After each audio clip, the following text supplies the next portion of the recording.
Welcome to Bella Nonna Design Studio.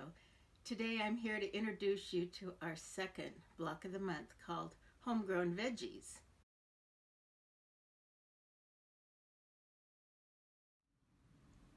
Here we are with the onions, which is the first block of the month. And our background is prepared. And I just want to point out the fact that we've used directional fabric two different ways here. We have it horizontal in the sky with the blue, and in the dirt we put it vertical. Adds a lot more interest that way.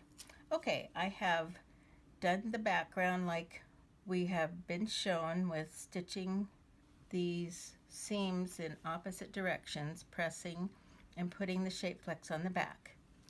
I've marked the center, and I have my pattern pieces cut out with the fusible on the back, and we're going to place them, the onion bulbs, on the background right about at the top of the dirt. Now in our pattern it tells you how far apart to place these. The pattern tells us to place these onions 2.5 inches apart, so we'll spread them apart and measure 2.5, a little bit more,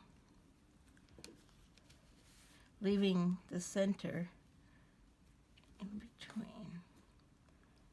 So that's right about 2.5. Now we're going to place the leaves. We start with the dark green leaf.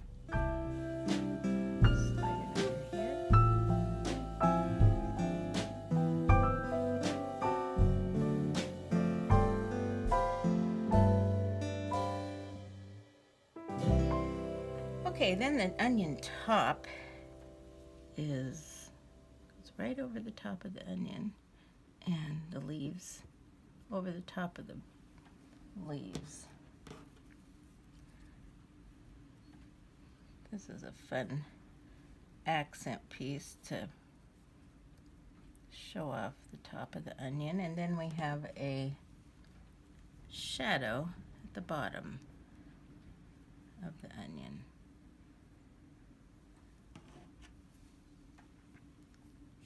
Once we get all these pieces placed, and then there's another measurement we want to double check, and that's 3 3/4 inches from here to here. I think we're a little off, but let's double check.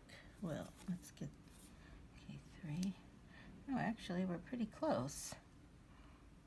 So 3, just adjust them however you'll think they look good, and then press them in place.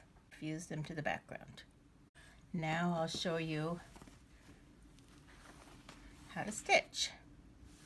This one is closer, as you can see, because we also are coming out with pocket patterns that just use little pieces of this quilt as small little wall hangings or whatever you would like to do.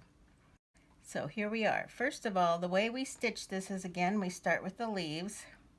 I like to start with the dark background leaves with the tiny little satin stitch.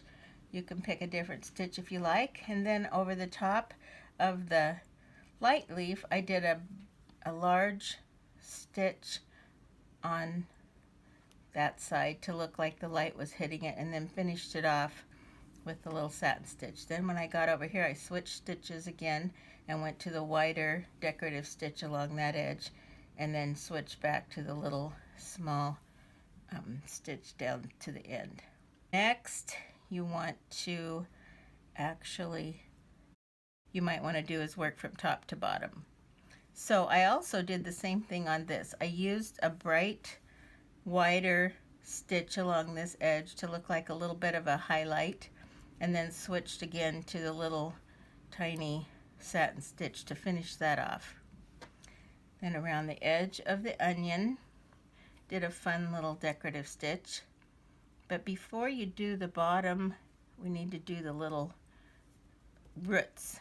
And those you just draw in 5 little squiggly lines. Use your small little stitch satin stitch and make the little roots.